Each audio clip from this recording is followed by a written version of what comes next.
Assalamualaikum warahmatullahi wabarakatuh. Halo sobat-sobat, dimanapun Anda berada, bertemu kembali dengan saya Adi Nur Sahid di podcast KPI, podcastnya Generasi Masa Kini.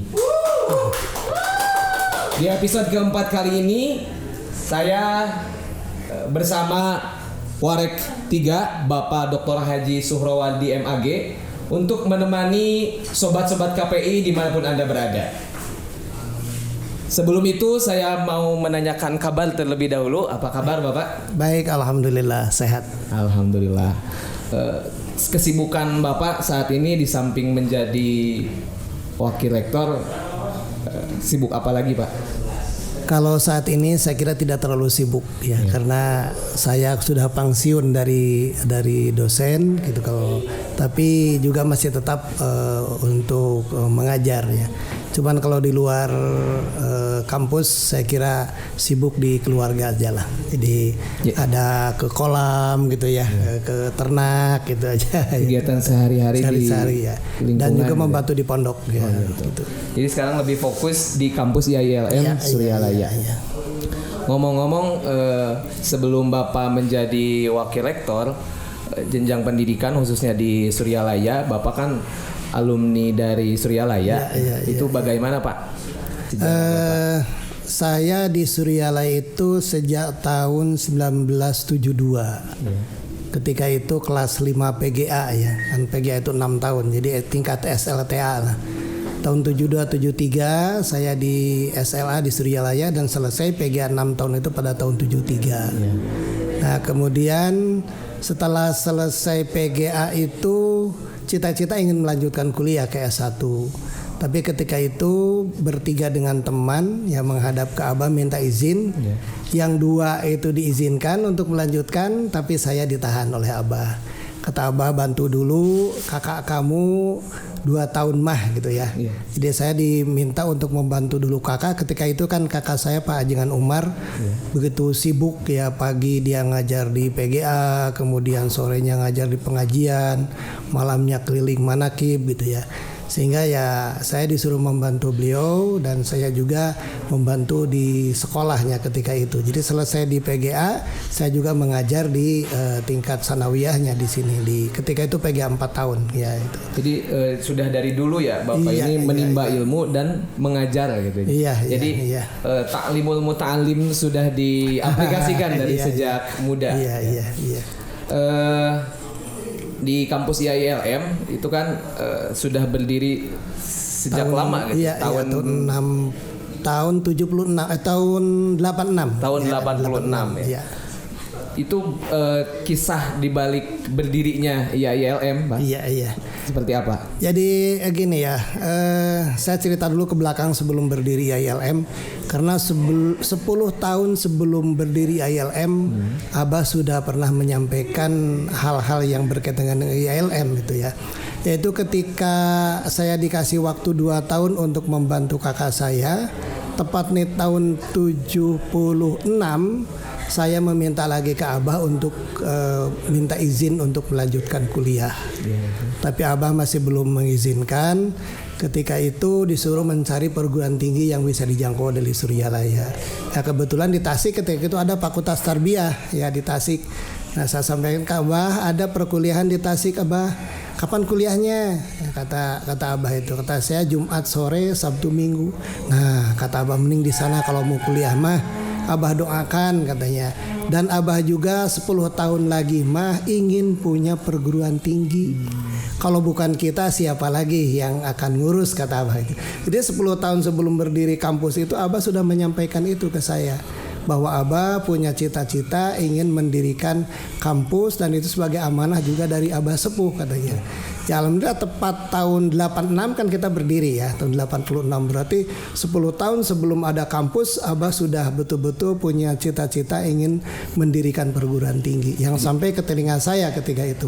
Dan saya disuruh menjadi kuncen ya, kalau bukan kita siapa lagi nanti yang ngurus katanya gitu ya. Alhamdulillah makanya saya ketika itu berada di sanawiyah di Aliyah tahun 86 begitu berdiri kampus, saya langsung oleh Abah disuruh untuk ke Latifah Mubarakiyah.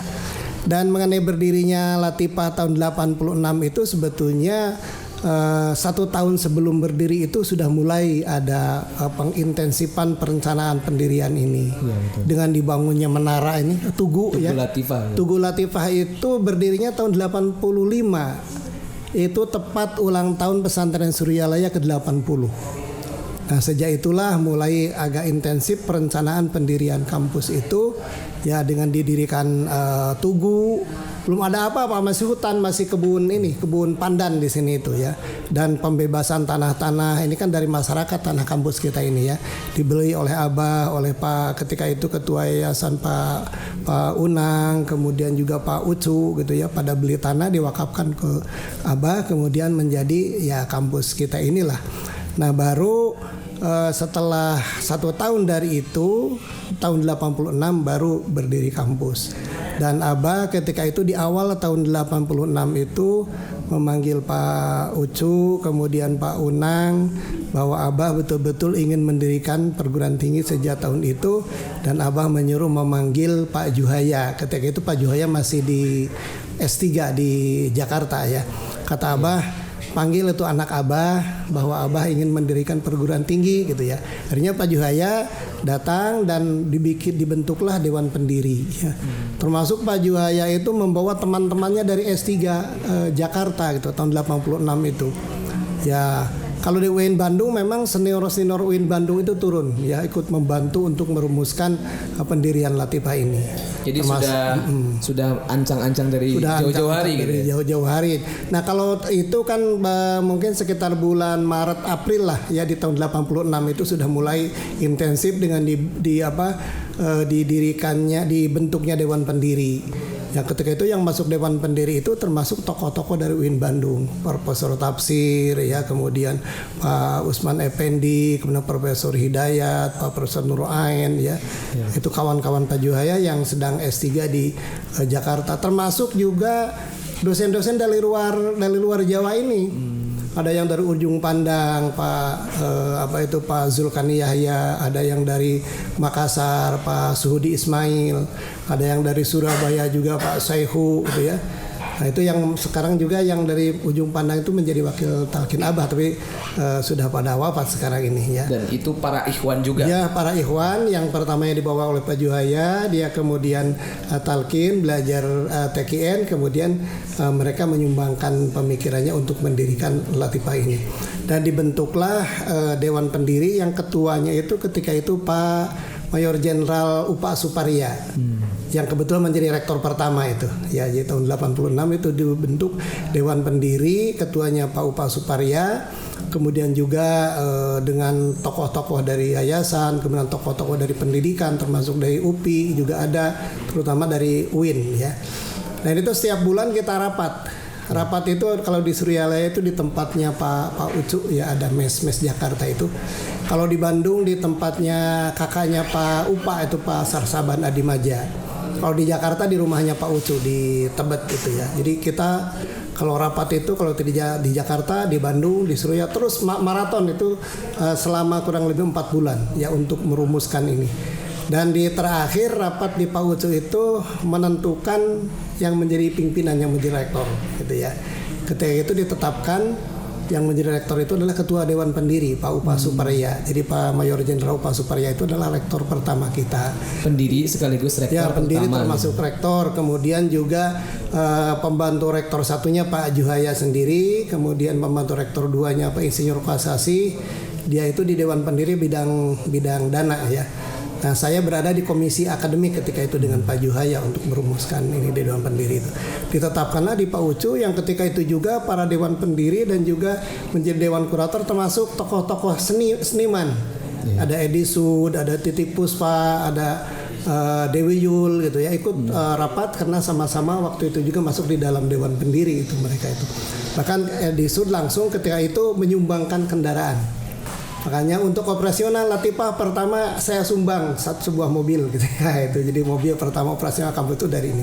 Nah, sejak itulah berjalan tahun 86 kita menerima mahasiswa dari mulai bulan Juli Agustus itu, dan hanya 2 prodi ketika itu. Dan namanya belum institut, masih PTLM, Perguruan Tinggi Latifah Mubarakiyah, dengan 2 fakultas, Tarbiyah dan Syariah. tarbiyah adalah PAI, syariah adalah muamalah ketika itu ya. Itu yang pertama itu. Nah, itu berjalan PTLM itu kurang lebih 2 tahun. Nah, setelah itu ingin menjadi institut. Ya, salah satu syaratnya menjadi institut itu harus 3 fakultas.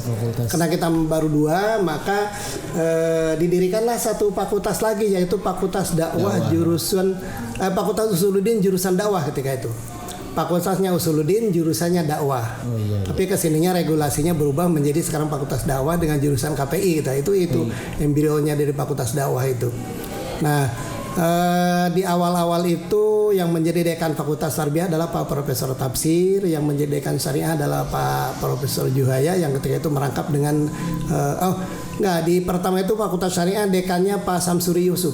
Pak Samsuri Yusuf ya. Kemudian setelah Pak Samsuri Yusuf kemudian dekannya Pak Juhaya gitu. Kalau dakwah 2 tahun berikutnya dakwah itu dekannya Pak Kiai Haji Nur Anom Mubarak almarhum, itu yang menjadi dekan Fakultas Dakwah itu ya. Dan berjalan seiring dengan perkembangan kita semakin pesat ya, alhamdulillah. Karena juga regulasi dari pemerintah bahwa tiap fakultas itu harus 2 prodi. Ketika itu juga waktu mau jadi institut itu kita membuka 2 prodi, mengajukan 2 prodi dan lu turun izinnya. Di Tarbiyah itu ada PAI dengan KI, Kependidikan Islam. Di Usuluddin ketika itu ada dakwah dan BPI, Bimbingan Masyarakat Islam. Dan di Syariah ada Syariah dan perbandingan mazhab dan hukum. Tapi karena berjalan berikutnya mahasiswanya kurang peminat, sehingga kalau ada sedikit tetap dimergerkan, akhirnya masa izinnya habis, tidak diperpanjang lagi. Nah, kemudian mendirikan prodi-prodi yang baru, termasuk di PAI adanya PGMI, dan sampai sekarang ada 3 sampai PIAUD. Kemudian di dakwah kan adanya ilmu tasawuf, kemudian di syariah ada hukum ekonomi syariah gitu ya. Nah, itu karena regulasi kan tiap fakultas harus 2 prodi ya, sehingga kita lengkaplah menjadi institut gitu.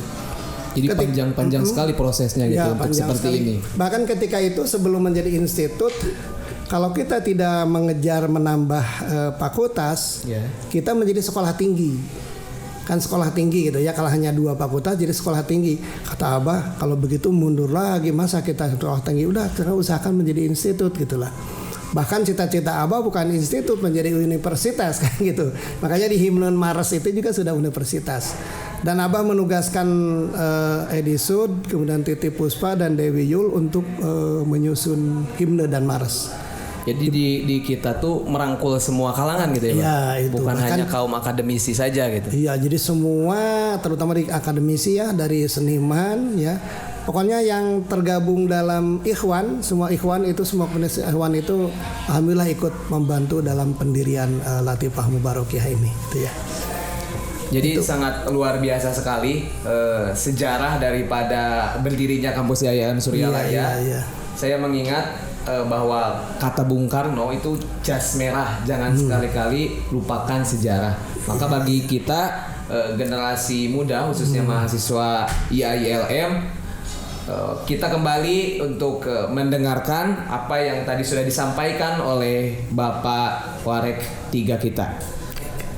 Untuk di Kampus Suryalaya kan punya moto ilmu amaliyah, amal ilmiah. Nah, betul. Itu maksudnya seperti apa, Pak? Ya.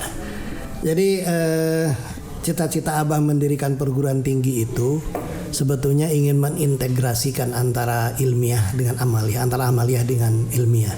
Kan mungkin kalau hanya pengembangan tasawuf dan tarekat dengan amaliyah itu kan hanya lebih purenya ke amaliyah gitu ya. Jadi Abah ternyata inginnya gitulah. Yang orang lain kadang-kadang ada yang beranggapan bahwa tasawuf tarekat itu sebagai penghambat kemajuan. Kalau Abah ingin membuktikan bahwa tasawuf tarekat itu bukan penghambat tapi juga sebagai pendorong, motivasi dalam kemajuan itu. Ya, makanya didirikanlah yang namanya perguruan tinggi. Apalagi kalau pendidikan SLP, SLA kan sudah jauh sebelumnya ya. Jadi kan adanya perguruan tinggi itu menggambarkan bahwa ingin betul-betul mengintegrasikan antara ilmu dengan amal gitu ya. Jadi Abah memberikan moto ilmu amaliyah, amal ilmiah. Jadi ilmu tidak cukup hanya ilmu, itu perlu ada pengamalan. Tapi pengamalan pun tidak cukup hanya dengan pengamalan saja, tapi perlu dengan ilmunya. Makanya ini moto yang luar biasa, ilmu amaliyah amal ilmiah itu adalah moto sufistik gitu ya. Karena memang nuansa kita ini adalah nuansa sufistik pesantren kita ini. Nah, namanya saja juga sudah Latifah Mubarakiyah. Itu sudah tergambar di sana nilai-nilai tasawufnya ya. Jadi kalau Mubarakiyahnya kan itu nisbah kepada pendiri pesantren, pengarsa Abah Sepuh gitu ya. Nah, kalau Latifahnya kan itu adalah salah satu term di dalam tasawuf ya. Nah, itu yang memang pada gilirannya itu bahwa latifah yang ada di dalam diri manusia itu harus diisi dengan dengan zikir gitu ya. Makanya ingin di sini itu betul-betul terintegrasi. Kalau kata kasarnya mungkin kampus ini ingin mengintelekkan ulama, ingin mengulamakan intelek gitu ya. Jadi kita ini ulama-ulama itu para mubalik kita sudah banyak, tapi dengan adanya kampus ada nuansa keilmuannya gitulah. Nanti yang ada di kampus pun tidak cukup hanya dengan keilmuan, tapi justru harus menjadi ulama gitu. Hanya tantangan bagi kita para mahasiswa itu. Nah, kita ini mungkin yang sekarang kita amati setelahnya 30 tahun berdiri ini masih belum balance gitu ya. Bahkan antara amaliyah dengan ilmiah, kita masih terlalu berat kepada ilmiah gitu. Bagi mahasiswa terutama itu tugas-tugas saya mungkin ya sebagai dosen dan juga sebagai pendiri untuk mewujudkan cita-cita Abah bahwa ilmu amaliyah amal ilmiah itu harus betul-betul terwujud ya. Kita mungkin amaliyahnya agak kurang terus terang aja di mahasiswa ini amaliyahnya belum begitu mantap gitu, kecuali mungkin di beberapa jurusan gitu ya.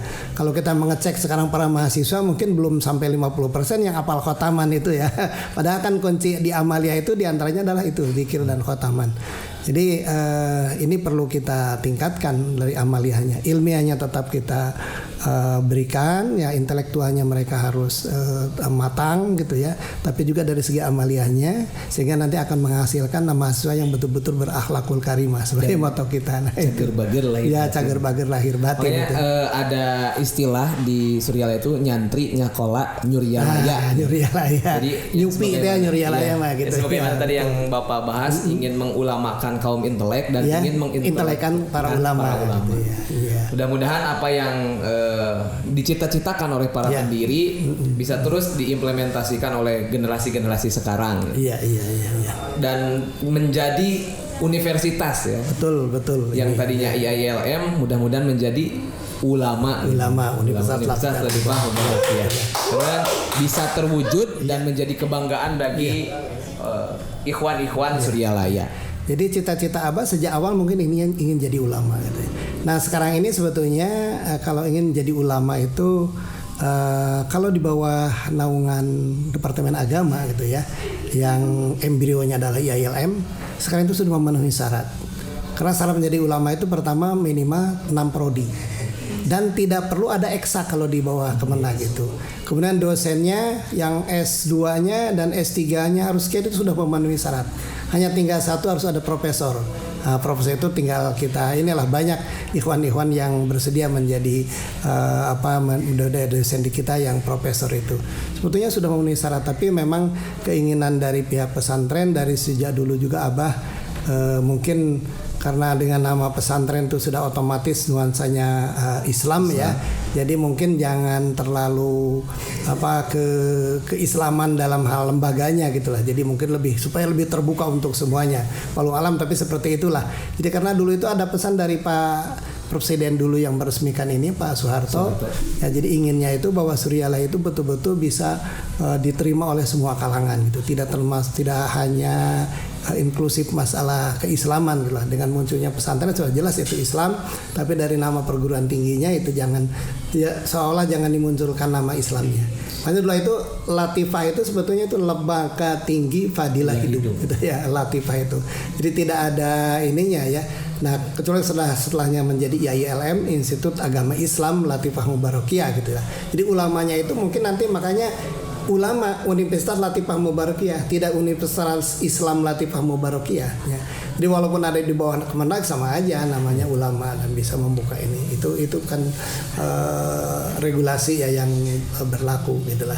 Mungkin kita masih berproses untuk menjadi ulama supaya bisa mengayomi semua lah gitu. Tidak yang ada di bawah Kemenag aja tapi bisa mengayomi semua yang ada di Suryalaya gitu ya. Jadi di kita tuh ikhtiar zohir sama ikhtiar batin itu betul. diproses gitu kan supaya untuk mengimbangi zaman sekarang iya, supaya lebih relevan lah, tetap relevan. Terkadang tasawuf bahkan di kalangan generasi muda itu menjadi hal yang tabu. Padahal tasawuf tersendiri adalah bagian daripada pilar-pilar dari agama ya, betul. Iman, Islam dan juga ihsan. Iya, dan tasawuf itu ilmu yang paling mahal. Tasawuf tarekat itu ilmu mahal karena ilmu yang berkaitan dengan ruh, pengolahan ruh gitu ya. Tidak bukan mengolah akal, apalagi mengolah jasad, tapi yang diolah itu ruh. Walaupun Allah menyatakan yas'alunaka anir ruh kulli ruh min amri rabbi gitu ya. Wa ma utitu minal ilmi illa qalila. Ya walaupun sedikit, kalau menurut Allah sedikit, kita kan luar biasa gitu ya. Nah, sedikit dan juga tidak dipelajari itu sangat berbahaya gitu ya. Jadi memang ruh itu tidak semua orang mampu tentang ilmu tentang ruh. Makanya sangat terbatas orang yang dalam tasawuf. Nah, Suryalaya ini diharapkan menjadi betul-betul pusat kajian tasawuf ya, sehingga nanti bisa inilah orang lain pun bisa mengerti terhadap tasawuf dan tarekat, karena itu ilmu yang akan mengolah tentang jiwa kita, tentang ruh kita, tentang rasa, tentang hati kita gitu ya. Itu hanya di tasawuf, tidak ada di fikih, tidak ada di tauhid. Makanya beruntunglah kita berada di lembaga yang memang mengintegrasikan antara syariat dengan hakikat, antara tasawuf dengan tarekat, dengan tasawuf dengan syariat gitu ya. Itu. Kampus kita salah satu kampus yang berbasis tasawuf. Tasawuf betul. Itu bahkan bukan hanya diakui di kancah nasional, tapi diakui di kancah internasional. Ya, bahkan tasawufnya bukan tasawuf ilmi, tasawuf yang diamalkan gitu ya. Oh betul. Karena tasawuf ada juga yang hanya pure keilmuan, gitu, hanya al ilmu lil ilmi untuk mengetahui. Jangan kata tasawuf, Islam saja tidak sedikit orang yang tabakhur dalam keislaman tapi ternyata non muslim. Ya, nah kita juga tasawufnya bukan tasawuf ilmu saja gitu ya, tapi tasawuf yang bertarekat di kita ini. Di sana intisari daripada ilmu amaliyah, amal ilmiah. Jadi bukan hanya mempelajari ilmu tasawuf saja, tapi dengan pengamalannya yang dibimbing oleh Thariqah Qadiriyah Naqsabandiyah. Betul. Jadi Bapak Warek ini melanglang buana sekali ya, pendidikan bahkan mengenyam berbagai macam keilmuan, khususnya ilmu agama, apalagi di stakeholder Pondok Pesantren Suryalaya. Iya. Dan kita ini, kampus kita ini dari mulai lektor pertama ya, ini perlu diketahui aja terutama oleh para mahasiswa itu Pak Upa Suparaya, kemudian rektor yang kedua itu Pak Profesor Aceh Partadirja, rektor yang ketiga adalah Pak Profesor Joya S. Praja, yang keempat adalah Pak Dr. Cecep Alba, dan yang sekarang ini rektor kelima ini Pak Asep Salahuddin ini. Dan ternyata untuk pembangunan fisik di ILM ini juga ternyata banyak sekali orang yang memang ingin membantu gitu ya. Ini gedung yang ada di kita ini semuanya adalah wakaf ya. Semuanya itu dari para para donatur, para ikhwan yang yang menyumbangkan ininya, hartanya. Termasuk gedung yang pertama itu setelah Tugu, gedung pertama itu adalah dari Pak Hikmat Wiradilaga itu. Itu adalah Pak Hikmat itu pengusaha film di Asia. Dia itu punya gedung film di Tasik yang namanya gedung film Kujang kalau tidak salah. Dia jual ke Departemen Agama, dijual murah. Yang sekarang menjadi ini, di depan Masjid Agung itu ada gedung dakwah. Nah itu adalah dulunya gedung film yang punya Pak Hikmat, dijual ke Departemen Agama dengan murah 150 juta dan dipakai membangun Latifah. Yang pertama itu gedung Latifah itu, gedung kuliah ini yang sebelah barat itu adalah dari Pak Hikmat ya, dengan dana yang disumbangkan dari gedung film yang di luar yang dijual di Tasik. Kemudian berikutnya juga masih dari Pak Hikmat yang gedung sebelah timur itu, ruang kuliah itu masih Pak Hikmat juga. Ya, kemudian ada perpustakaan yang kita tahu kan itu dari istrinya Pak Sukriya almarhum ya. itu dari Ibu Tarmina, kemudian ini dari Pak Supriyanya Aula gitu ya. Kemudian juga gedung yang baru ini itu sebetulnya dulu itu sumbangan dari Pak Yusuf Kala 500 juta kemudian dibangun. Nah baru yang lantai 2-nya itu dari swadaya ini ya. Jadi termasuk rektorat kan itu juga dari orang Malaysia ya, dari Datuk Sakalan bin Danda itu ya. Jadi banyak sekali ikhwan-ikhwan yang membantu untuk kemajuan Latifah Mubarakiyah ini gitu ya. Banyak partisipan ya. Alhamdulillah itu. Karena memang betul al jamaata illa bil quwah gitu. Karena dengan persatuan itu akan menjadi sebuah kekuatan yang sangat luar biasa. Dan kita di IAILM merangkul semua kalangan dan untuk bertujuan daripada mensyiarkan Thariqah Qadiriyah Naksabandiyah yang sebagaimana nasihat daripada pangarsa Abah, jangan sampai kita picarekaneun agama dan negara. Makanya harus diseimbangkan antara ilmu agama dan juga ilmu umum. Salah satunya dengan bergabung dengan kami di kampus IAILM Suryalaya. Insya Allah di sini akan di mahasiswa itu akan dibentuk betul-betul yang berilmu amaliyah, amal ilmiah. Bukan hanya intelektualnya saja, tapi dia berakhlakul karimah insya Allah ya. Karena dengan pengamalan tarekat lah metode yang diberikan oleh Abah itu, resep dari Abah itu untuk menjadikan manusia yang berakhlakul karimah itulah dengan pengamalan thariqah. Makanya Abah ada buku Akhlakul Karimah bi Mudawamati Zikrillah itu. Ya, jadi akhlak itu kan buahnya dari pengamalan tasawuf tarekat ya itu. Karena terkadang di samping kita cakap dalam berintelektual, kalaupun kita tidak mempunyai akhlakul karimah, itu terkadang akan menjadi petaka bagi kita sendiri dalam mengamalkan kalau tidak dibarengi dengan akhlak. Ya. Bahkan menjadi bumerang, ilmu itu menjadi bumerang. Iya betul. Kalau kita tidak dibarengi dengan perilaku dan akhlak yang baik. Huma hayatul fata fa in faqada fa in nafaq dal hayati aliyakubihi.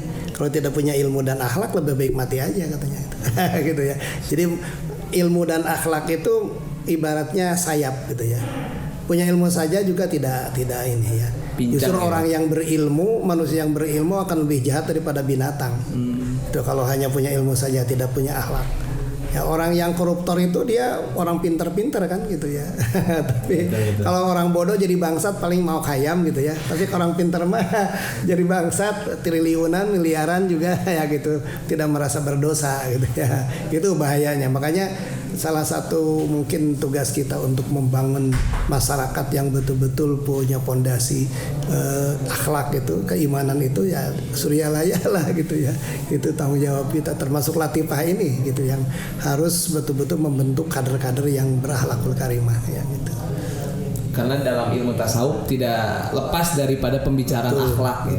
Bukan hanya tentang mensucikan buahnya sesuatu, itu. Buah hasil dari pengamalan tasawuf tarekat itu adalah akhlakul karimah.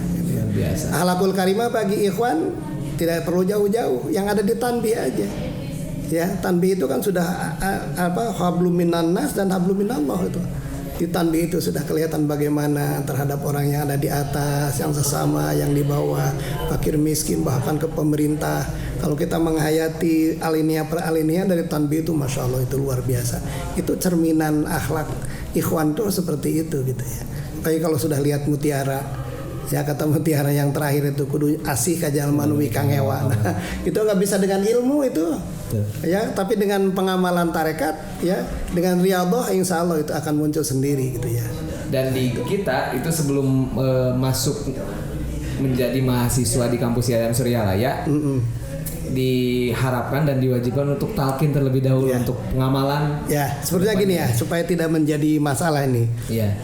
Dulu pertama berdiri kampus itu ada orang yang daftar, kawan saya di PGA dulu itu daftar, tapi saya tahu waktu di PGA itu beda-beda PGA, dia di PGA Pamoyanan, saya PGA Suryalaya, tapi dekat dengan saya. Dia itu adalah tokoh Muhammadiyah, ya. Nah dia mau daftar, suruh saya rek daftar kuliah, tapi cina saya mah mung sieun ditarekatkeun gitu kan.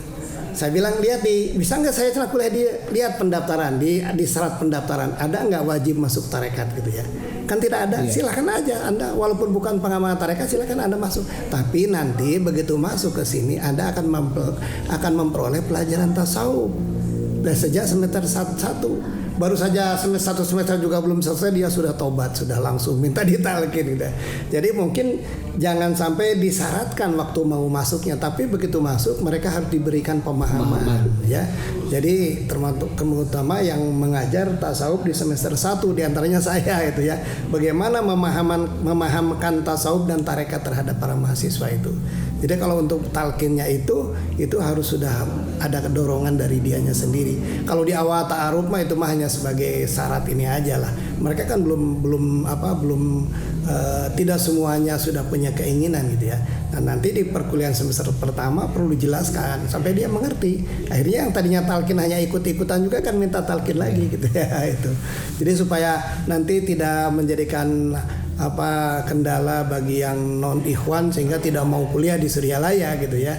Nah, sekarang kan sudah mulai banyak yang non ikhwan juga kuliah, tapi setelahnya di perkuliahan diberi pelajaran tasawuf mereka ngerti, akhirnya dia juga pengamal gitu.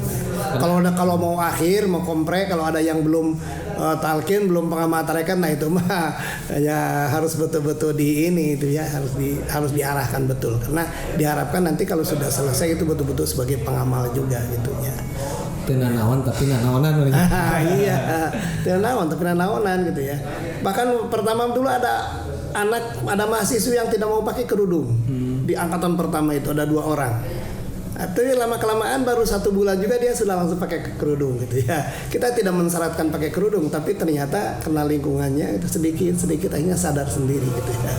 Itu Amal ma'ruf bil ma'ruf, nahi mungkar bil ma'ruf. Bil ma'ruf gitu, betul. Jadi tidak dengan arogansi di kita, dengan penuh kelembutan. Iya. Mungkin terima kasih Bapak sudah mendampingi di acara podcast KPI, sudah hadir untuk memberi pencerahan bagi kita, khususnya kampus IAIN Suryalaya yang menjadi ikon bagi kaum intelektual di Pondok Pesantren Suryalaya. Mudah-mudahan ke depan kita bisa terus melebarkan sayap, bukan hanya Pondok Pesantren Suryalayanya saja, akan tetapi dengan perguruan tingginya dan lembaga pendidikan yang lain ya.